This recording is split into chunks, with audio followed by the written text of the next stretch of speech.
Hello everyone, this is Dr. Tarang Krishna from Cancer Healer Center और मैं आज फिर आ गया हूँ आपसे मिलने, आपसे रूबरू होने, आपको जानने, आपको पहचानने और आपकी मदद करने।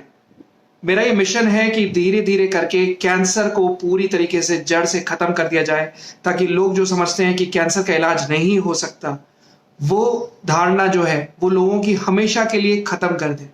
कैंसर को इतनी इस तरीके से जड़ से खत्म करें कि धीरे धीरे करके कैंसर केवल और केवल एक ज़ोडिएक साइन बनकर रह जाए और बीमारी बन के ना रहे। और मेरा ये मिशन है, ये मेरा मुहिम है कि कैंसर को इस तरीके से अटैक किया जाए, किस तरीके से खत्म किया जाए कि कैंसर का इलाज कराते कराते एक आदमी अपनी जमीन ना बेचे।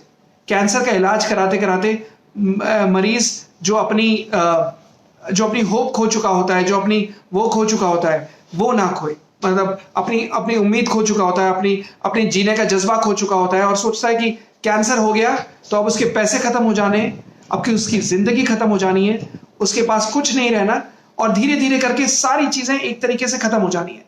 मेरा पूरा का पूरा इंटेंशन, मेरा पूरा का सब कुछ, ये जो मिशन है, ये मुहिम है, वो केवल यही है कि किसी तरीके से कैंसर को इस तरीके से इतनी अच्छी दवाइयों के साथ और इतने अच्छे इलाज के साथ खत्म किया जाए कि कभी भी कोई कैंसर का मरीज ये ना सोचे कि कैंसर हो गया तो अब मरना निश्चित है, कैंसर हो गया तो अब जी नहीं सकते, now there is no more life remaining, अब तो मरना ही है।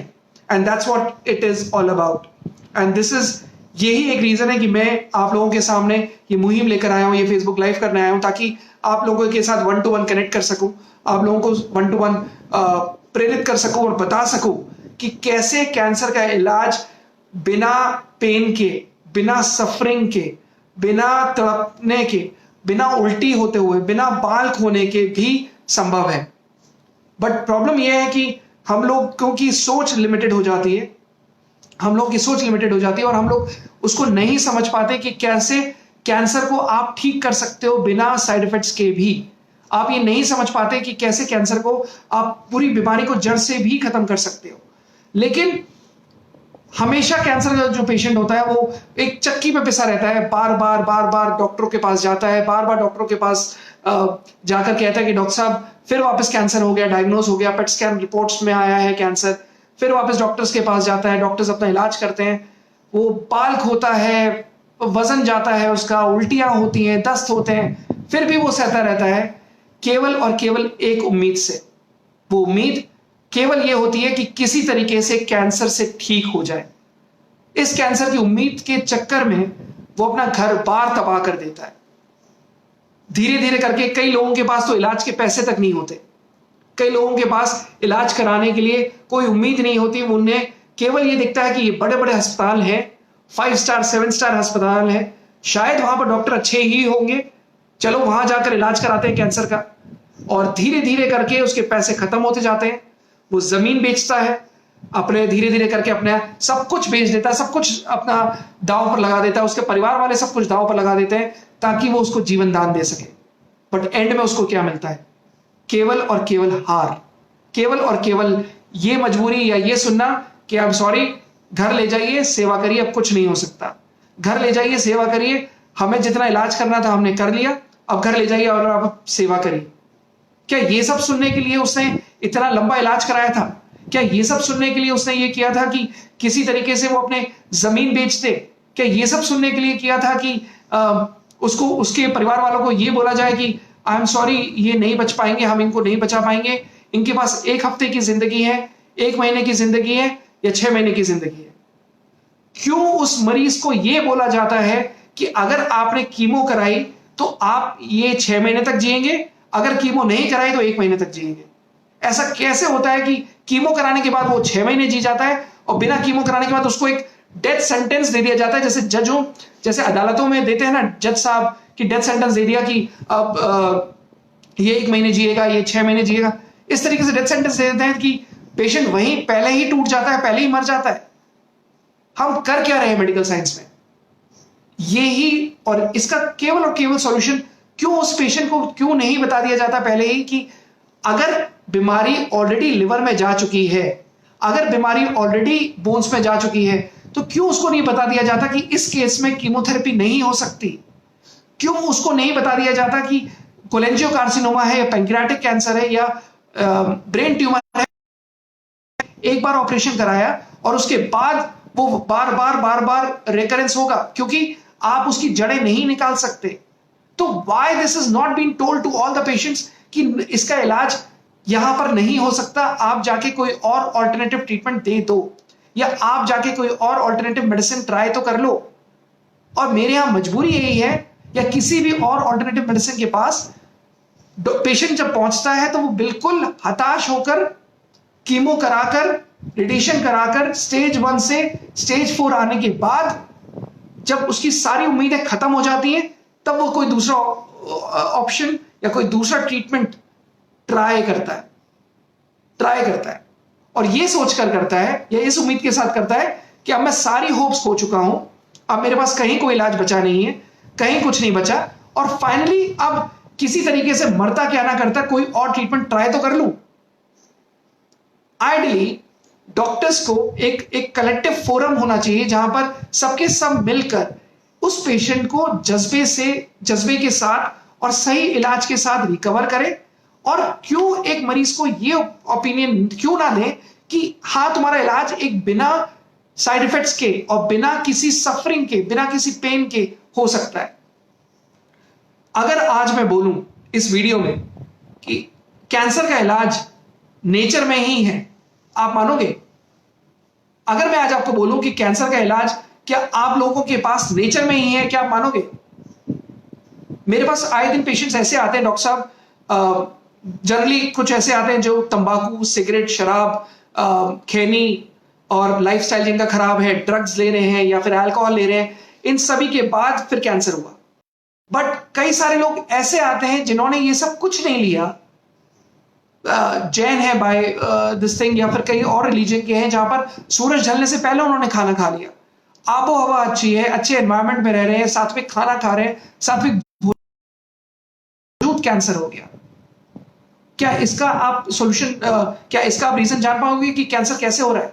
आए दिन मैं जब भी किसी फोरम में मिलता हूं, अब तो खैर कोविड की वजह से किसी से मिलना नहीं हो पा रहा, बट अदरवाइज जब भी मैं किसी से इवनिंग में या दोपहर में कभी भी ऐसे हम गेट टुगेदर्स होते थे जहां पर सेमिनार्स करते थे, कॉन्फ्रेंसेस करते थे, एंड सारे के सारे जब मुझसे आकर मिलते थे और हर कोई कहता था कि डॉक्टर साहब कैंसर होता कैसे इस तरीके से महामारी की तरह फैल रहा है, कैसे पहले लोग सबसे ज्यादा पहले ट्यूबरक्लोसिस से मरते थे, आजकल लोग कैंसर से ज्यादा मर रहे हैं। और वो हर कोई यही सोचता है कि कैंसर हो कैसे रहा है। हर किसी को बस यही पता है सिगरेट, तंबाकू, शराब, खैनी, गुटखा, इन सब से कैंसर होता है, खराब खाने से कैंसर होता है, या फिर रूटीन अच्छा ना होने से कैंसर होता है। बट कुछ एक कैंसर ऐसे भी होते हैं जिसका आपके पास भी रीजन नहीं पता, और उसका रीजन केवल एक ही है, नेचर। नेचर ने अगर कोई बीमारी दी तो नेचर आपको सॉल्यूशन भी देता है। बट प्रॉब्लम यह है हम लोग अपनी आंखें बंद कर लेते हैं, हम लोगों को नहीं समझ में आता डॉक्टर साहब नेचर, यहां इतने बड़े बड़े अस्पताल बैठे हुए हैं, 5 स्टार 7 स्टार हॉस्पिटल्स बैठे हुए हैं, बड़े बड़े अस्पताल हैं, और वहां पर कीमोथेरेपी हो रही है, रेडियोथेरेपी हो रही है, सर्जरी हो रही है। वो सारे डॉक्टर्स या वो सारे अस्पताल क्या ऐसे ही काम कर रहे हैं कि कैंसर का इलाज यही कीमो है और यही रेडिएशन है और यही सर्जरी है? आप लोगों ने अपनी आंखों पर पट्टियां बांध रखी है और आप लोग यही समझ रहे हैं कि नहीं, अगर कीमो ही इसका इलाज है, रेडिएशन ही इसका इलाज है, या रेडिएशन या सर्जरी ही इसका इलाज है, आप ये वीडियो छोड़ दो और आप ये वीडियो बिल्कुल मत देखिए, और यहीं पर ही आप इसको बंद कर दीजिए, बिल्कुल मत देखिए। मैं आप लोगों को बिल्कुल सजेस्ट नहीं कर रहा। अगर आपको लगता है कि इसका इलाज नेचर में नहीं है, अगर आपको लगता है कि नहीं इसका इलाज साइंटिफिक, नेचर भी साइंटिफिक है, ये मैं आपको बताऊंगा, बट अगर आपको लगता है कि नहीं इसका इलाज केवल और केवल बड़े बड़े अस्पतालों में बड़े इलाज से, कीमोथेरेपी, महंगे महंगे इलाजों से, महंगे महंगे दवाइयों के साथ और महंगे से महंगे ट्रीटमेंट कराने के लिए कि सर्जरी करा दो या ऑपरेशन करा दो, अगर किसी भी चीज का आपने ऑपरेशन करा दिया, अगर आप उसको समझते हो कि कैंसर का इलाज यही है, आप ये वीडियो बिल्कुल मत देखिएगा, यहीं की यहीं बंद कर दीजिए। सोचिए ये डॉक्टर बकवास कर रहा है, आप ये वीडियो छोड़कर चले जाइए, मत देखिए, किसी को फॉरवर्ड मत करिए। बट अगर मैं आज आपको इस वीडियो के थ्रू ये बोलूं कि इस कैंसर का इलाज नेचर में है और आप अगर डिसएग्री करते हो तो मुझे जाते जाते एक सवाल का जवाब दे जाना, वो ये, इस पूरे वर्ल्ड में, इस पूरे विश्व में सबसे बड़ा साइंटिस्ट कौन है? इस पूरे विश्व में सबसे बड़ा साइंटिस्ट कौन है? आप लोगों के पास सोचिए और सोचिए और सोचिए। आप कहोगे ये है, कई सारे साइंटिस्ट के नाम लेंगे आप, ये है, इसने ये इजाद किया, इसने ये इजाद किया, बट इन सबसे भी बड़ा एक साइंटिस्ट कौन है? और वो साइंटिस्ट है नेचर। बट प्रॉब्लम ये है, हम अपनी आंखों पे पट्टियां बांध के बैठे हैं, हम नहीं समझते कि नेचर कैसे है। अगर मैं आपको सिंपल सा एग्जांपल देता हूं, क्या आपने सिंपल तरीके से सोचा कि कैसे एक थैली में बीज आते हैं, सीड्स, बीज आते हैं जो बिल्कुल बेजान पड़े होते हैं, और बिल्कुल बेजान, और उसमें से आप एक बीज निकालकर आप उठाकर उसको जमीन में डाल देते हो, और जमीन में डालकर भूल जाते हो, और धीरे धीरे करके उसमें अंकुरित आ जाता है, उसमें जर्मिनेशन शुरू हो जाता है, और उसमें धीरे धीरे करके एक छोटी सी पत्ती आती है, एक बड आता है, और वो ग्रो करने लगता है। तो एक बेजान से बीज जो एक थैली के अंदर पड़े थे, और एकदम से उसके अंदर ये इतना बड़ा धीरे धीरे करके उसमें इस तरीके से हुआ कि उसमें धीरे धीरे करके पत्ती आने लगी। इफ आई आस्क यू कि किस तरीके से, कैसे पानी इवापोरेट होता है और किस तरीके से बरसात बन के नीचे आता है, ये इस चीज को आप एक्सप्लेन कर दो। ये किसी ने इजाद किया है साइंटिफिक तरीके से, हमारे और आपके पैदा होने से पहले। तो सबसे बड़ा साइंटिस्ट कौन हुआ? नेचर। भगवान मैं नहीं कह सकता, आप कौन से रिलीजन को मानते हो, किसको मानते हो, मैं उस पर नहीं जा रहा, बट नेचर तो आप सब लोग देख रहे हो। आपके भगवान और हो सकते हैं, किसी और के और हो सकते हैं, साइंटिफिक बिलीव्स कुछ और हो सकते हैं, एथिज्म अलग हो सकता है, बट नेचर तो सब कोई देख रहा है कैसे धीरे धीरे करके चीजें ग्रो कर जाती हैं। कई सारी, अगर एक एक्सपेरिमेंट भी हुआ था जिसमें बहुत पहले जापान में एक एक्सपेरिमेंट हुआ था जिसमें पानी को जब जमाया गया, तो पानी में जमाने के बाद उसमें देखा गया कि वो पानी को, जब एक बर्फ पानी को लिया और पानी को लेकर फ्रिज में रख दिया, फ्रिज में जमने के बाद उसको वो क्या करता था, डेली उस फ्रिज को खोलता था, उसको खूब गालियां देता था, शब्द बोलता था, खूब खराब चीजें बोलता था, और रख दिया उसको जमाने को। जब वो जमने के बाद आया तो वो पूरे के पूरे क्रिस्टल्स बहुत ही खराब, बहुत ही गंदे, बहुत ही बदसूरत थे। दूसरा उसने पानी का ग्लास लिया, पानी का टम्बलर लिया, उसने, मैं बहुत ही सिंपल टर्म्स में बता रहा हूं, बस इसके एक्चुअल पिक्चर्स मैं इस फेसबुक लाइव के बाद भी पोस्ट कर सकता हूं, और उसको उसने बहुत प्यार से, बहुत अच्छे अच्छे शब्द बोले, बहुत प्यार वाले शब्द बोले, और उसको उठाकर रख दिया फ्रिज में जमाने के लिए। जब उसको बाहर निकाला तो वो इतने सुंदर क्रिस्टल्स थे, इट वाज एज इफ जैसे सोरोस्की के क्रिस्टल्स होते हैं या जैसे डायमंड के क्रिस्टल्स होते हैं, it was that beautiful. What is this? Nature. It is all in nature. Everything good, everything bad is in nature. But problem ये है, हम इसका नहीं समझते कि किस तरीके से नेचर काम करता है। अगर यही मैं बोलूं कि कैंसर का इलाज नेचर में ही है, कैंसर का इलाज जड़ी बूटियों में ही है, कैंसर का इलाज हर्ब्स में ही है, किस तरीके से मेडिसिनल हर्ब्स बीमारी को ठीक करती हैं। आज अगर देखा जाए तो आज इंडिया में अगर कोविड के पेशेंट्स इतने सारे हैं, लेकिन death rate is so minimum. Why? Because लोगों की इम्यूनिटी इतनी ज्यादा अच्छी है कि लोगों की, why? Because everyone is so grounded and everyone is so sticking to nature कि हम लोग जो भी खाना खाते हैं, हमारे भोजन में इतनी ज्यादा नेचुरल चीजें हैं कि वही चीज आज कुरकुमिन इतना ज्यादा वर्ल्ड फेमस हो गया कि golden latte, golden milk, but हमारे तो पुराने जमाने से ही चला आ रहा है कि हल्दी हमारे खानों में डलती ही डलती थी, जीरा हमारे खानों में डलता ही डलता था, अजवाइन हमारे खानों में डलता ही डलता था, और आज इन्हीं से ही धीरे धीरे करके आप उसके साइंटिफिक या नेचुरल सप्लीमेंट्स बना रहे हो। बट किसी ने, आपने, क्या आप में से किसी ने सोचा कि ये सारी चीजें सब कुछ नेचर में अवेलेबल है? और इसी तरीके से कैंसर का इलाज भी नेचर में अवेलेबल है। आज मैं आपको एक सच्चाई वाली एक कहानी सुनाता हूं, आपके ऊपर है, आप उसको माने ना माने, बट फैक्ट है, जो फैक्ट मैं आपको रियलिटी में साबित करना चाह रहा हूं, एंड देन धीरे धीरे करके मैं सारे सवालों का भी जवाब दूंगा। दो भाई थे, they were based out of Kanpur. मेरे पास आए, मैं उनका नाम नहीं लूंगा, उनकी वेबसाइट में हमारी रिपोर्ट्स तक डली हुई है, बट मैं नाम नहीं लूंगा। पहले भाई को कैंसर डायग्नोज हुआ, इट वाज ईयर 2005। तंबाकू खाते थे, कानपुर के थे, और रहने वाली रिहायशी उनकी कानपुर की थी। तंबाकू खाते थे और धीरे धीरे करके स्मोक भी करते थे, और धीरे धीरे करके उनका कैंसर डेवलप होने लगा, उनको पता नहीं चला। जब उन्होंने कानपुर के एक बहुत ही बड़े अस्पताल में जाकर वो जब डॉक्टर से पास मिले, तो उन्हें डायग्नोज हुआ कि उन्हें गाल का कैंसर है, सीए बकल म्यूकोसा का कैंसर है। डॉक्टर्स के पास गए, डॉक्टर्स ने बोला कि आपको इसको ऑपरेट कराना पड़ेगा। ठीक है, उन्होंने कहा कि डॉक्टर साहब अब मैंने इतना तंबाकू खाया है, मैंने इतना खैनी खाया है, शायद इसी वजह से हुआ है, आप ऑपरेट कर दीजिए, यही शायद इलाज है। ये मैं पहले भाई की कहानी सुना रहा हूँ। उन्होंने जाकर उसको ऑपरेट कर दिया। ऑपरेशन करने के बाद उन्होंने कहा कि आप 40 दिन रुकिए और उसके बाद फिर मुझे बताने आइएगा, और उन्होंने ऑपरेशन करने के बाद वहां पर ग्राफ्टिंग कर ली। वापस गए अपने घर, 40 दिन वेट करने को बोला था, 30 दिन के बाद जो ग्राफ्टिंग करी थी वो धीरे धीरे करके उसकी नीचे गिरने लगी, वो उस पर पैच लगा नहीं था। जब वो वापस गए डॉक्टर के पास, वो डॉक्टर साहब को बोला कि डॉक्टर साहब यहाँ तो इसका मांस का टुकड़ा वो जो आपने लगाया था ग्राफ्टिंग वो नहीं लगी है, आप एक काम करिए, इसका कैसे होगा? तो उन्होंने कहा अरे ओहो, लगता है कि कैंसर अभी थोड़ा सा पूरा निकला नहीं है, आपको दोबारा सर्जरी करानी पड़ेगी। वो गए, सच्चाई कहानी है, वो गए, वो वापस उन्होंने जाकर उन्होंने कहा ठीक है डॉक्टर साहब आप बता दीजिए कब आना है। बोलते ठीक है आप इस दिन आ जाइए और सर्जरी करा लीजिए। वो गए, उन्होंने बात करी, उनके साथ उनकी वाइफ जाती थी और एक 36 साल का लड़का था वो जाते थे, एंड आई थिंक 32 ईयर्स के लड़के थे वो जाते थे, और उन्होंने जाकर उसकी सर्जरी करा दी, उनके फादर की सर्जरी करा दी। सर्जरी कराने के बाद उनका खैर बोलना सब बंद हो गया, फिर से वहां पर घाव हो गया, इतना भयानक हो गया था कि धीरे धीरे करके खराब होने लगा। तो उन्होंने कहा कि इस बार जो सर्जरी हुई है, इस सर्जरी के बाद बचे हुए सेल को आपको जलाना पड़ेगा। उन्होंने वापस गए, उन्होंने कहा ठीक है डॉक्टर साहब मैं 30 दिन के बाद 30 दिन के अंदर अंदर आता हूं, एंड 21वें दिन से जो भी सर्जरी रेडिएशन होनी है वो रेडिएशन आप करा दीजिएगा। उन्होंने रेडिएशन के लिए वापस दोबारा वही कानपुर में ही एडमिट हुए। तब किसी ने उनको सजेस्ट किया कि आप एक काम करो, कानपुर मत जाओ, आप अगर रेडिएशन ही करानी है आप बॉम्बे चले जाओ। बॉम्बे के बहुत बड़े अस्पताल में, मैं नाम नहीं लूंगा, हर कोई जानता होगा, बहुत पुराना अस्पताल है, बहुत बड़ा अस्पताल है। दिल्ली में अगर एक एम्स हुआ करता था तो बॉम्बे में वही दूसरा एक हुआ करता था। वहां पर गए, वहां पर उन्होंने जाकर अपना रेडिएशन कराया, वहां पर बहुत बड़े डॉक्टर से मिले, उन्होंने जाकर अपना रेडिएशन कराया। रेडिएशन कराने के बाद उन्होंने 40 सिटिंग्स कराई रेडिएशन की।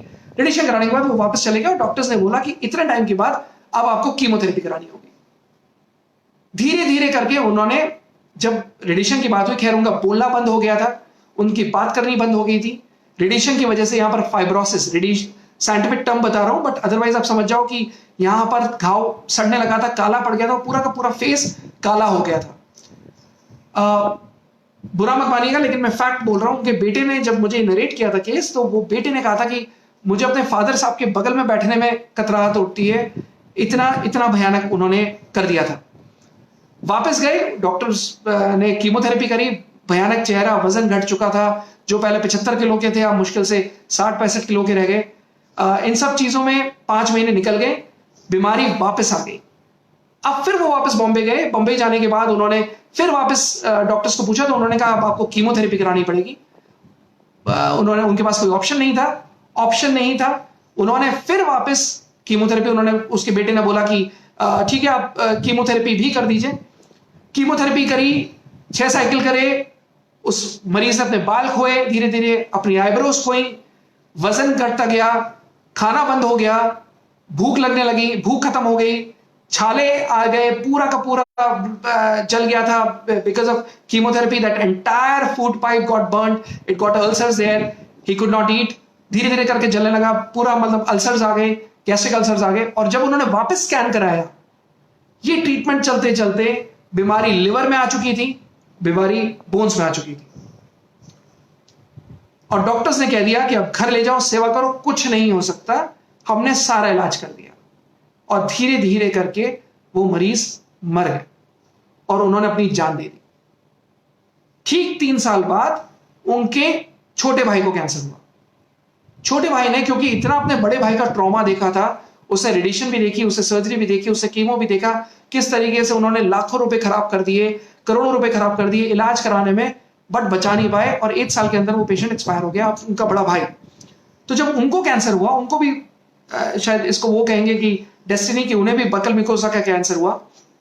जब उन्हें कैंसर हुआ, कैंसर होने के बाद उसने मन बना लिया कि नहीं, डायग्नोज हुआ था तब ऑलरेडी बकल मिकोसा का कैंसर था और बोन मेटास्टेसिस थे। उन्हें इम्यूनोथेरेपी का पता चला। जब उन्हें इम्यूनोथेरेपी का पता चला, उन्होंने कहा कि ठीक है मैं इम्यूनोथेरेपी का इलाज कराऊंगा, और इम्यूनोथेरेपी का इलाज कराने के लिए उन्होंने वहां पर सॉरी इसको एडजस्ट कर लेता हूं। इम्यूनोथेरेपी का इलाज कराने के बाद उन्होंने कहा कि मैं इम्यूनोथेरेपी का इलाज कराऊंगा। उन्होंने इम्यूनोथेरेपी कराया, क्योंकि उसको साइड इफेक्ट्स नहीं झेलने थे। कोई बाल नहीं झड़े, कोई साइड इफेक्ट्स नहीं हुआ, कोई छाले नहीं आए, और धीरे धीरे करके स्टेप बाय स्टेप 3 महीने में जो खा नहीं पा रहे थे खाना, वो खाना खाना शुरू किया। जिन्होंने ऑपरेशन उन्हें सजेस्ट किया था वही कानपुर के बड़े अस्पताल में, मैं उसका नाम नहीं लूंगा, आप कानपुर में देख सकते हो, इट इज नंबर 1 हॉस्पिटल। वहां पर उन्होंने वो दिल्ली में भी आए थे, दिल्ली में 2 हॉस्पिटल में उन्होंने ट्राई किया, उन्होंने बात करी तो उन्होंने सेम तरीका बताया था कि हम ऑपरेशन करेंगे, रेडिएशन करेंगे, कीमोथेरेपी करेंगे, बट उन्होंने कुछ नहीं कराया। केवल इम्यूनोथेरेपी के इलाज के बाद उनका धीरे धीरे करके इंप्रूव होने लगी, कोई साइड इफेक्ट्स नहीं हुआ, कोई पेन नहीं हुआ, कोई एनर्जी लेवल्स कम नहीं हुए, कमजोरी दूर हो गई, कमजोरी नहीं आई। और आज उनकी reports, it has been almost 18 years, 18 साल से वो पेशेंट जिंदा है और कोई साइड इफेक्ट्स नहीं है, बिल्कुल नॉर्मल। जहां पर ऑलरेडी बकल म्यूकोसा का कैंसर, लिवर मेटास्टेसिस हो चुकी थी, उसके बावजूद वो ठीक हो गए।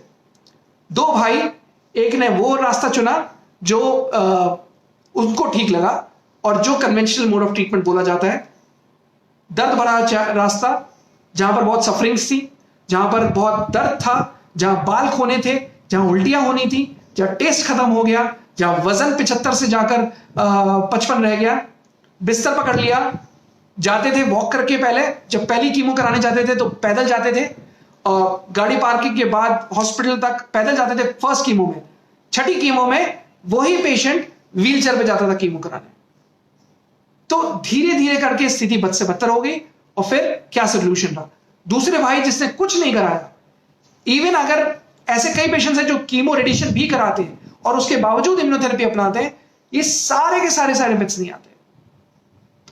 ये 2 भाइयों की कहानी में से आपको लर्निंग लेनी है कि कौन सा आप लेना चाहते हो रास्ता, कौन सा चुनना चाहते हो रास्ता, इट इज अब कंप्लीटली योर कॉल। मैं धीरे धीरे करके अब आज क्वेश्चंस लूंगा, बिकॉज इस मुहिम में जो लोग अभी मुझसे जुड़े हैं, मैं उनको बताना चाहूंगा, मेरा नाम डॉक्टर तरंग कृष्णा है, मैं कैंसर हीलर सेंटर से हूं, और मेरा मुहिम है कि जो लोग समझते हैं कि कैंसर हो गया, मरना निश्चित है, कैंसर के बाद अब कुछ नहीं हो सकता, वो लोग गलत सोचते हैं, वो गलत धारणा है। और इस मुहिम का रीजन ही यही है कि मेरा मिशन है कि कैंसर को जड़ से खत्म कर दो, ताकि कैंसर केवल एक ज़ोडिएक साइन बन के रह जाए, बीमारी ना हो। लोग हंसते हैं, लोग कहते हैं कि ऐसा नहीं हो सकता, लोग शायद इलॉन मस्क पे भी हंसे थे कि कैसे स्पेस में सैटेलाइट जा सकती हैं, लोग राइट ब्रदर्स पे भी हंसे थे कि किस तरीके से एक कोई चीज हवा में उड़ सकती है जब उन लोगों ने प्लेन का इजाद किया। लोग इस पे भी हंसे थे कि किस तरीके से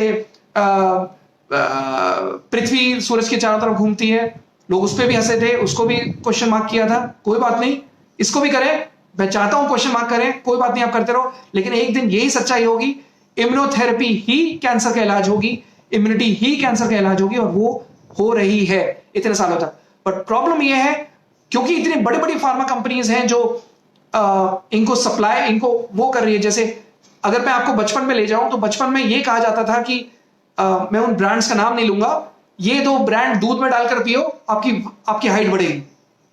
ये 2 ब्रांड आप दूध में डालकर चॉकलेट फ्लेवर लो, आपके बच्चों की वजन बढ़ेगा, हाइट बढ़ेगी, वो अच्छे से खाएंगे। आज रिसर्च में ये कहा जा रहा है कि ये सारे के सारे कुछ नहीं, उसमें केवल चीनी होती थी और केवल चीनी से एनर्जी दी जाती थी, आर्टिफिशियल एनर्जी होती थी। आज उसको डिस्क्रेडिट किया जा रहा है। जो फार्मा कंपनीज या जो फूड कंपनीज इतना ज्यादा पैसा देती हैं केवल वो पब्लिसाइज करने को कि कैंसर का इलाज यही है, या फार्मा कंपनीज इसलिए करा जाती हैं कि किसी तरीके से उनका ही कीमो हो और उनका ही ट्रीटमेंट हो। बट सच्चाई ये है, वो सब बेकार है, वो सब मिथ्या है। आपको फैक्ट खोलना होगा, आपको आंखें खोलनी होगी कि कैंसर का इलाज एक्चुअली में नेचर में है, कैंसर का इलाज एक्चुअली में नेचर में है, but very scientific, very natural, and you can get yourself treated without any side effects. It is up to you. Always, हमेशा कुछ भी चीजों पे आप विश्वास मत करा करो।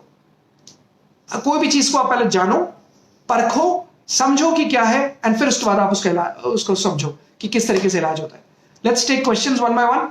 Gagandeep, would you like to take? Mister Taufiq Khan पूछना चाहते हैं सर कि कैंसर का जो इलाज है वो क्या पूरी तरह क्योरेबल है? बिल्कुल, कैंसर का इलाज पूरी तरीके से क्योरेबल है, लेकिन आपको यह समझना होगा कि कैंसर की स्टेज क्या है, वो जानना होगा।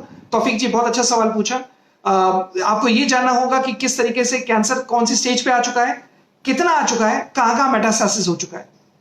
Strong will power, determination to fight और correct treatment makes you win over cancer. अगर आप समझते हैं कि कैंसर चाहे कैसा भी हो, बट अगर वो इलाज सही है, अगर विल पावर है, लड़ने की जज्बा है, तो बिल्कुल कैंसर का इलाज हो सकता है. It is up to you which correct treatment you choose. It is up to you how strong will power you have and how much determination to fight you have. जी. मिस्टर बलजीत चौहान सर पूछना चाहते हैं कि medicine में effect कितना time में नजर आने लग जाता है? जी बलजीत जी, बहुत अच्छा सवाल है. मेडिसिन में जो इफेक्ट आता है वो पहले महीने में ही दिख जाता है. You don't have to wait for months and months कि आप 6 साइकिल कराओ तब आपको असर आएगा, 3 साइकिल कराओ तब आपको असर आएगा. विद इन 1 मंथ आप इस बात को रिकॉर्ड करके दिखा देना मेरे सेंटर में कि डॉक्टर साहब 1 महीने में आराम नहीं आया, और मेरा कोई डॉक्टर या मेरी कोई भी टीम आपको ये नहीं कहेगी नहीं मैं आपको दूसरे महीने भी इलाज कराऊंगा. अगर इंप्रूवमेंट नहीं आता, मेरे यहाँ दूसरे महीने दवाई नहीं दी जाती. It is not something which is hit and try. जो भी दवाइयां दी जाती हैं वो कस्टमाइज होकर दी जाती हैं ताकि धीरे धीरे करके उसी तरीके से इम्यून सिस्टम बढ़ सके and you start seeing changes within first month itself. जी, अगला सवाल. सर सोनिया शर्मा पूछना चाहते हैं कि ब्रेस्ट कैंसर के ट्रीटमेंट में क्या डाइट हम लोग और ऑब्जर्व कर सकते हैं, क्या ले सकते हैं? ब्रेस्ट कैंसर के लिए जी सोनिया राइट? यस जी. तो सोनिया जी, आप ब्रेस्ट कैंसर के लिए आप जो डाइट लेनी है, you have to make sure that it is a protein rich diet. There are various dieticians that you have to get in touch with, and जो भी आपको डाइट लेनी है, you need to have that protein rich diet. Try to avoid, take as much as fiber as possible, take as much fruits as possible, but always get a genome test done so that you know आपको क्या suit करता है क्या नहीं करता. There are so many people don't realize that even wrong diets can also cause cancer. गलत चीज, जैसे अगर आपने अपना जीनोम टेस्ट कराया होगा, अगर आपको जानना है तो एक वेबसाइट है immunosciences.in, आप उस पर जाकर देख सकते हो. तो उसमें इवन अगर आपको जीनोम टेस्ट कराना है, आप हमारे किसी भी सेंटर पे जाकर भी आप मिल सकते हैं and get your genome test done. It is very simple. We have a tie up with an agency in London, and जब भी आप टेस्ट कराते हो तो उसमें आपको ये पता चल जाएगा कि आपको क्या खाना है, क्या नहीं खाना है, क्या आपको सूट करेगा, क्या आपको सूट नहीं करेगा, और लाइफ लॉन्ग आगे तक जब तक आप जियोगे कभी कोई इस तरीके की बीमारी आएगी या नहीं आएगी वो भी आपको पता चल जाएगा. So it is really helpful. Get those things done. और breast cancer में it is very important to have that great diet, avoid red meats, avoid anything that is causing you trouble. So you are your best judge and get in touch with great nutritionist. जी, अगला सवाल.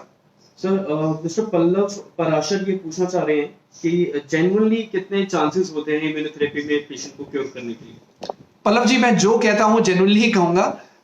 I never beat around the bush. Immunotherapy, you have to understand the chances all depends upon what is the stage of the disease. There are 3 things that work on the disease. जब doctors कहते हैं कि ये patient इतने time जिएगा, वो किस basis पे कहते हैं? वो इस बेसिस पे कहते हैं, पहला प्राइमरी कॉज, प्राइमरी साइट क्या है कैंसर की, कहां से शुरुआत हुई. सेकेंड, कितना फैल चुका है, लिम्फ नोड्स कितने फैल चुके हैं, कितने TNM क्लासिफिकेशन होता है, ट्यूमर नोड्स एंड मेटास्टेसिस, कितना ट्यूमर फैल चुका है, what is the size of the tumor. Second, how much nodes have been involved, and third, how much is the metastasis, कहां पर वो मेटास्टासाइज कर चुका है. It all depends on that. तो कोई भी अगर ट्रीटमेंट है, वो ट्रीटमेंट डिपेंड करता है कि किस तरीके से कितने एक्सटेंड में है.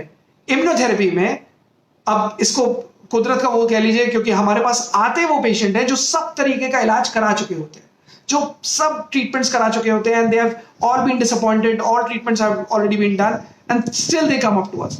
उस हालत में जब स्टेज 4 में पेशेंट आ रहा है, उस हालत में भी हमारे success rates are as high as 60 to 80%, as high as 60 to 80%, where patients have been completely spurned up by the modes of treatment. लोग टूट चुके हैं, हार चुके हैं, डॉक्टर्स ने हाथ खड़े कर दिए, और तब उन्हें जाके हमारी याद आती है, और उस हालत में भी पेशेंट रिकवर हुए. So go through our website, see how we treat, then you can send your reports and then we will be able to suggest you. अगर आपको सजेशन चाहिए कि किस तरीके से कैसे इलाज हो सकता है, you can speak to me one on one. जी, अगला सवाल. मिस्टर सोहित मिश्रा जी कंफर्म करना चाह रहे हैं कि एक्चुअली में इम्यूनोथेरेपी के जो कॉस्टिंग होती है वो क्या इन्वॉल्व होती है? जी, इम्यूनोथेरेपी की costing is much lower than existing chemotherapy, radiation and surgery. आप सर्जरी, रेडिएशन एंड कीमोथेरेपी के बावजूद आप जितना ये करा लें उससे कहीं ज्यादा सस्ती और कहीं ज्यादा इफेक्टिव इम्यूनोथेरेपी का ट्रीटमेंट होता है. हम लोग जो इम्यूनोथेरेपी करते हैं, हम लोग it is not that conventional mode of immunotherapy जो आपको डॉक्टर्स हॉस्पिटल्स में सजेस्ट करते हैं. वो इम्यूनोथेरेपी पर अभी भी रिसर्च चल रही है. जो लोग मेरे साथ जुड़े हैं उनको ये जानना जरूरी है कि वो इम्यूनोथेरेपी नहीं है जो आपको डॉक्टर्स, जो बड़े बड़े अस्पताल के डॉक्टर्स आपको सजेस्ट कर रहे हैं कि ये इम्यूनोथेरेपी है, ये एक रिसर्च आई है, आप ये कराओ। उस बात पे अभी भी रिसर्च चल रही है। So don't get into that scam of these new drugs. I would say scam of these new drugs. जो मरीज जिसका आप इलाज करा रहे हो, आप खुद या आपका जो भी परिवार के सदस्य हैं, वो आप लोगों के लिए अनमोल है, वो आप लोगों के लिए मतलब बेशकीमती हैं, मतलब उनकी कोई कीमत नहीं है। Please understand. आप प्लीज उन पे एक्सपेरिमेंट मत कराओ किसी नए ड्रग का। ये जो इम्यूनोथेरेपी है, गो फॉर ट्रीटमेंट। किसी भी डॉक्टर के पास जाकर पूछें। इवन अगर हमारे सेंटर पे भी आए, ये 3 सवाल जरूर पूछें अपने डॉक्टर्स के साथ। अपने जिस भी डॉक्टर्स के पास जा रहे हो, आप उनको ये 3 सवाल जरूर पूछो। पहला, डॉक्टर साहब ये जो मेरी स्टेज है या ये जो डिजीज है, इस डिजीज में इस स्टेज पर आप कितना तक आराम पहुंचा सकते हो? पहला। दूसरा, क्या प्रोग्नोसिस आप समझते हो कि इसका क्या प्रोग्नोसिस होगा? ये पेशेंट बचेगा, क्योर होगा, ठीक रहेगा, क्वालिटी ऑफ लाइफ रहेगी, लॉन्जेविटी आएगी नहीं आएगी, और बीमारी कम होगी नहीं होगी? Be very clear and be very clear to know what exactly is the prognosis of the disease. Point number 3, आपको यह भी समझना होगा कि डॉक्टर साहब मुझे फ्रीली समझाइए, ये बीमारी कितनी ज्यादा एक्सटेंसिव हो चुकी है और कहां पर फैल चुकी है। अगर लिवर में फैल चुकी है तो डॉक्टर साहब क्या आप कीमोथेरेपी कर सकते हो? क्योंकि मैंने सुना है, ये मत बताइएगा कि आपने मेरा वीडियो देखा है, आपको यह कहना है डॉक्टर साहब मैंने सुना है कि कीमोथेरेपी इसमें नहीं हो सकती। तो क्या आप कीमोथेरेपी कर सकते हो लिवर मेटास्टासिस में? पहला। दूसरा, जब बीमारी ऑलरेडी हड्डी में जा चुकी है, बोन मेटास्टासिस हो चुकी है, मैंने ये सुना है, ये नहीं कि डॉक्टर तरंग कृष्णा ने लिखा है, मैंने ये सुना है कि बोन मेटास्टासिस में कोई कीमोथेरेपी काम नहीं करती। जब लिवर में काम नहीं करती, बोन मेटास्टासिस में काम नहीं करती, तो क्या इसमें वो आपका ये ट्रीटमेंट काम करेगा? तो वो आपको कहेंगे कि नहीं, आप इम्यूनोथेरेपी करा लो। तो आप उनको पूछिए, डॉक्टर साहब क्या कोई रिसर्च है जिससे पुराने कोई केसेस ऐसे ठीक हुए? क्या कोई टेस्टिमोनियल्स आप दिखा सकते हो? मेरे पास आओ, मैं आपको इतने टेस्टिमोनियल्स दिखा सकता हूं जहां पर आप खुद परेशान हो जाओगे, डॉक्टर साहब अब बस करिए, मुझे पता है कि आपके यहाँ कैंसर इतने ज्यादा ठीक होते हैं। व्हाई? बिकॉज मैं कोई वो नहीं कर रहा, मुझे कॉन्फिडेंस है अपने काम पर की, और नीयत बहुत साफ है। तो जिस कॉन्फिडेंस के साथ मैं बात कर रहा हूं, वो कॉन्फिडेंस मुझे मेरे मरीजों ने ही दिया है। बट ऐसा नहीं है कि हम सारे केस ठीक कर देंगे, ऐसा नहीं हो सकता।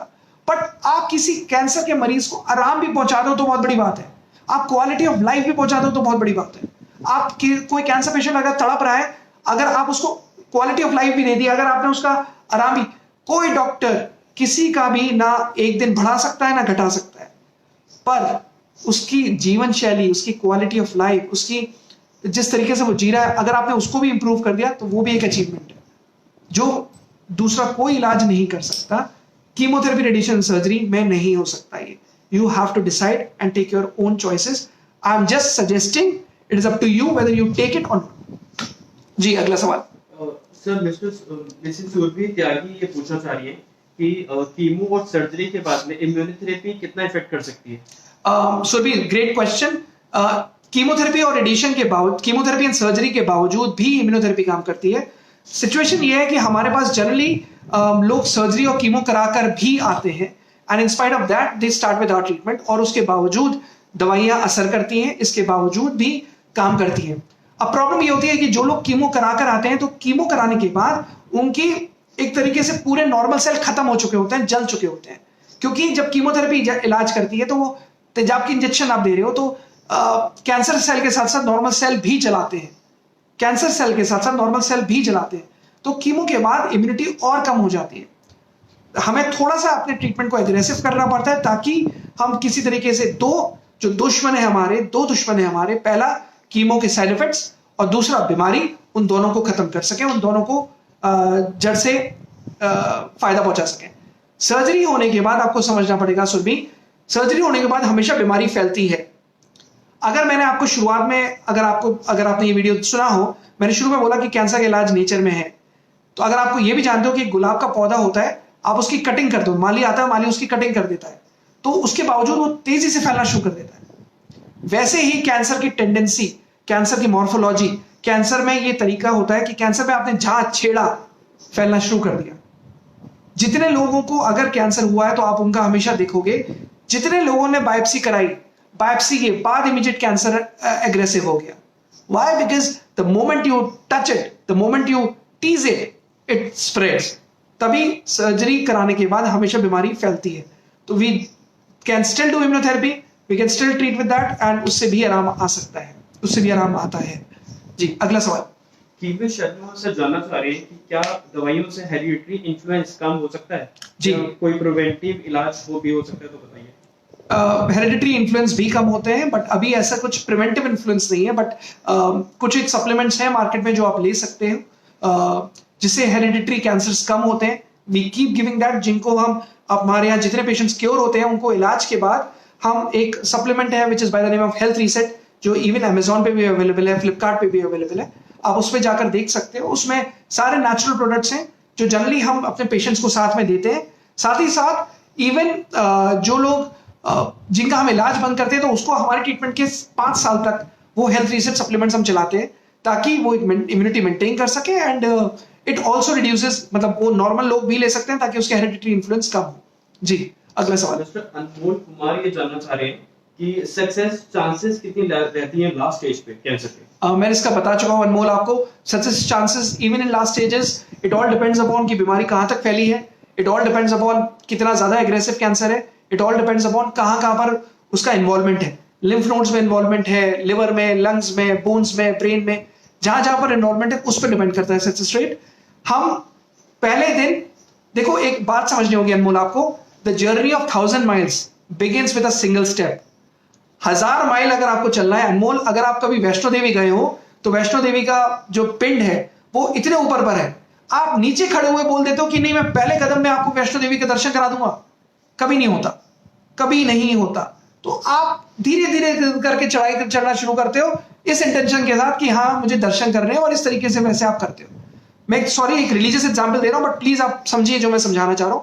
आई थिंक आप रिलेट कर सको इस चीज के साथ। तो जब आप स्टेप बाय स्टेप चलते हो तो ये मत सोचिए कि क्या क्या क्योर हो जाएगा लास्ट स्टेज पर, क्या ये हो जाएगा। आए दिन मेरे पास ऐसे सवाल आते हैं कि डॉक्टर साहब ये इतना बीमारी फैल चुकी है, इतना सब इलाज हो चुका है, क्या क्योर हो जाएगा?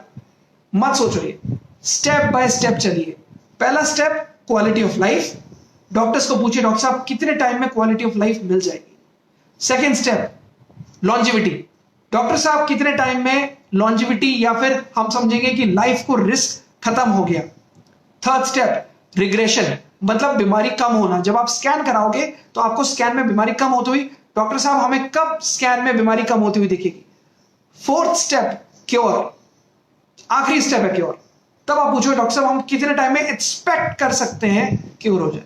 एक्सपेक्ट, बट कोई अगर गारंटी दे रहा है या कोई कह रहा है कि अरे 1 साल में ठीक हो जाएगा, अरे 5-6 महीने में ठीक हो जाएगा, अरे 9 महीने में ठीक हो जाएगा, डोंट माइंड अनमोल, वो आपको बेवकूफ बना रहा है। उठ के चले जाना, वो आपको बेवकूफ बना रहा है। It is not possible. Anybody who is assuring you for time defined cure, not possible. जी सर अगला सवाल है मौसमी नंदी जी का, जो कि ये पूछना चाह रहे हैं कि वो खुद एक कोलन कैंसर के पेशेंट है, ऑपरेशन भी हो चुका है, बट ड्यू टू लॉकडाउन उनका चेकअप नहीं हो पाया, तो आगे का वो कैसे प्रोसीजर आपके कर सकते हैं? मौसमी जी, कोविड के टाइम पे it is a hard hitting fact कि इस समय किसी के भी टेस्ट नहीं हो रहे। मैं सजेस्ट भी नहीं करूंगा कि अभी आप टेस्ट कराओ। इस समय it is a community transmission which is happening, so COVID is been spreading like anything. So अभी आप कोई भी टेस्ट मत कराइए, बिकॉज अगर आप खुद ही कोलोन कैंसर पेशेंट है, so wait and watch, don't be in haste. इस समय जब हमेशा मैं बहुत ही लेमैन्स टर्म में समझाऊं तो जब भी 2 दुश्मन होते हैं तो पहले जो सबसे पहला मेन दुश्मन होता है, जो इस समय आप पहले उसको अटैक करते हो या उससे बचते हो, फिर आप दूसरे दुश्मन से डील करते हो। आप दोनों को साथ में डील नहीं कर सकते। सिमिलरली इस समय अगर आप कैंसर से जूझ रहे हो, साथ ही साथ कोविड भी है, तो पहले अगर आप कोविड से बचना चाहते हो तो you have to be safe and secure. So stay at home, don't get in haste in getting the test done. जल्दबाजी मत करना टेस्ट कराने की, वेट एंड वॉच। एक बार धीरे धीरे करके कोविड कम होना शुरू हो या फिर कुछ वैक्सीन, तो खैर अभी I can't comment on anything, but अगर कुछ भी इसमें है तो अभी जल्दबाजी में डिसीजन मत लीजिए, टेस्ट अभी मत कराइए, wait and watch, and then जब लगे कि कोविड थोड़ा बहुत कम हो रहा है, and then go and get the test done. अभी आप टेस्ट करा के करोगे भी क्या? तो वेट एंड वॉच, अभी कुछ मत कराइए। जी अगला सवाल। अगला सवाल है सर रुचि रोहिला जी का, जो कि पूछ रहे हैं कि कैंसर जो है वो क्या जेनेटिक ही होता है? कैंसर जेनेटिक भी होता है, कैंसर जेनेटिक ही नहीं होता, कैंसर जेनेटिक भी होता है। There are few cancers which are hereditary. अगर हमारे पास डेटा है जहां पर अगर 10 में से 10 पेशेंट्स आए, 10 में से 4 patients were hereditary patients. Long before 10 years back we always used to say cancer hereditary है, कैंसर हेरिडिटरी है, कैंसर वंशानुगत है, बट लोग इस पे हंस जाते थे। आज जब उस पर रिसर्च होगी तब पीपल आर देमसेल्व्स एक्सपेक्टिंग, हाँ मदर को था कैंसर, मदर की डॉटर को हुआ कैंसर, डॉटर की डॉटर को हुआ cancer. So cancer is hereditary but this chain can break, ये चेन टूट भी सकती है अगर आप अपना सही से इस्तेमाल, अगर आप अपना सही से अपना इलाज कराएं और सही से अपनी इम्यूनिटी को बढ़ा कर रखें। जी सर नेक्स्ट सवाल है विजय लक्ष्मी जी का, जो कि ये जानना चाह रही है कि क्या आपकी मेडिसिन जो है वो कीमोथेरेपी के विदाउट भी चल सकती है? कीमो के साथ भी चल सकती है, कीमो के बिना भी चल सकती है। It is up to you, आप क्या कराना चाह रहे हो क्या नहीं। It is complementary and alternate. Complementary मतलब अगर कीमो या रेडिएशन या सर्जरी के साथ चल रही है तो उसको कॉम्प्लीमेंट करेगी, अगर ऑल्टरनेट चल रही है तो अपना अलग रास्ता लेकर ये अपने आप भी चलने में सक्षम है। जब आप खुद चल सकते हो विजय लक्ष्मी तो आप बैसाखी का सहारा नहीं लेते, तो वैसे ही जब आप खुद दवाइयां खुद सक्षम है तो आपको अपने आप ही चेंजेस दिख जाएंगे, तो आपको खुद जरूरत नहीं पड़ेगी इन सब की। जी अगला सवाल। सर अगला सवाल है इसी के ऊपर कि सरिता नायक जी ने पूछा है कि क्या इम्यूनोथेरेपी हम लोग को कितना इफेक्ट कर सकती है, क्या एग्जैक्टली हम लोग क्योर हो सकते हैं इससे? इम्यूनोथेरेपी से आप क्योर भी हो सकते हो। I don't know about your case Sarita, so मैं आपको कमेंट नहीं कर पाऊंगा, but good question, but yes आप जजमेंट कर सकते हो। जी प्रतिमा कुमारी जी का सर अगला सवाल है, थर्ड स्टेज पे ब्रेस्ट कैंसर सर्वाइवर है, टेकन ट्रीटमेंट फ्रॉम हॉस्पिटल, एक मैं उसका नाम नहीं लेना चाहूंगा। आई वांट टू आस्क कि क्या रिलैप्स होने के चांसेस रहते हैं क्या sir? Good question. This is a wrong platform to जज, this is a wrong platform to say कि रिलैप्स हो सकता है नहीं, मुझे आपका केस पता नहीं है तो मैं ऐसे कुछ कमेंट करूंगा नहीं।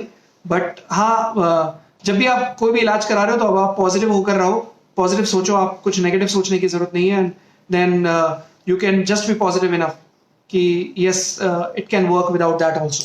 जी जी सर अगला सवाल है रमेश जी का, कि गले में उनको बहुत पेन रहता है और क्या उसमें उनको टेस्ट कराने की जरूरत लग रही है उनको, कि आप क्या कहते हैं, क्या उनको टेस्ट करने की जरूरत है कि आप करा सकते हो, मतलब ऐसा रिस्क नहीं है, लेकिन आप अभी टेस्ट करा सकते हो। अभी तो फिलहाल कोई पेट स्कैन वगैरह मत कराइए, लेकिन बाकी जो भी स्कैन्स वगैरह कराने हैं वो सब अभी कोविड के बाद ही कराएगा। So don't take this, just maintain great immunity.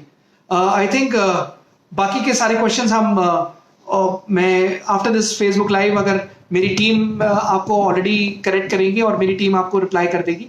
अगर कोई भी क्वेश्चन है मेरे पास सारे आज लिस्ट में आ जाएगा, एंड जितने भी लोगों ने सवाल पूछा है मैं सारे के सारे सवालों को पर्सनली रिप्लाई करूंगा।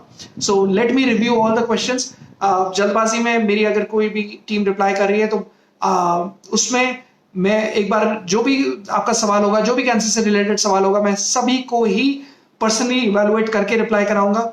सो please whatever you want to write, you can write down at the comments below, and please have that broad mindset. वो एक सोच बड़ी रखिएगा कि कैंसर का इलाज बिना दर्द के भी हो सकता है, कैंसर का इलाज बिना तड़पने के, बिना बाल खोने के, बिना आईब्रो खोने के, बिना भूख जाने के, बिना वजन घटाने के भी हो सकता है। कैंसर में अपने मरीज को तड़पाने की जरूरत नहीं है, उसके बिना भी इलाज हो सकता है। ऐसा भी इलाज है जो जिसपे शायद कई सारे लोग हंसेंगे, जिसपे शायद सारे लोग कहेंगे कि कैसे पॉसिबल है, बट मैंने जैसे शुरू में बताया, हर अच्छी चीज पर, हर ग्रेट डिस्कवरी पर, हर ग्रेट इन्वेंशन पर पहले लोग हंसते हैं, बाद में उसी को ही वो ही चीज सच्चाई बनकर सामने आती है। सो कोई बात नहीं, लेकिन अपना ख्याल रखिए, अपने चाहने वालों का ख्याल रखिए, अपने प्यार जिनको आप प्यार करते हैं उनका ख्याल रखिए। किसी को भी कैंसर से मरने मत दीजिए, किसी को भी कैंसर से हारने मत दीजिए। किसी को अगर आप सपोर्ट कर सकते हैं, तो अगर कोई ऐसा है जो, अगर आपको लगता है कि आज की वीडियो में अगर आपको 0.5%, 1% भी अगर बेनिफिट हुआ, तो प्लीज ये लाइक करिए, शेयर करिए, सब्सक्राइब करिए। Within 24 hours this video will also be on YouTube and Instagram, and please take care of yourself, and please stay safe all the time, and please think that together only we can fight cancer. Let's fight cancer in such a way कि cancer केवल एक zodiac sign बनकर रह जाए और बीमारी ना रहे। और इतना ही मजबूत कर लीजिए अपने आप को कि हर कैंसर के मरीज को अपना घर बेचना ना पड़े। अगर हमने ये भी अचीव कर लिया तो आई थिंक मैं समझूंगा कि मेरा ये फेसबुक लाइव के जो मुहिम है ये पूरी होगी। Thank you so much, please take care, thank you.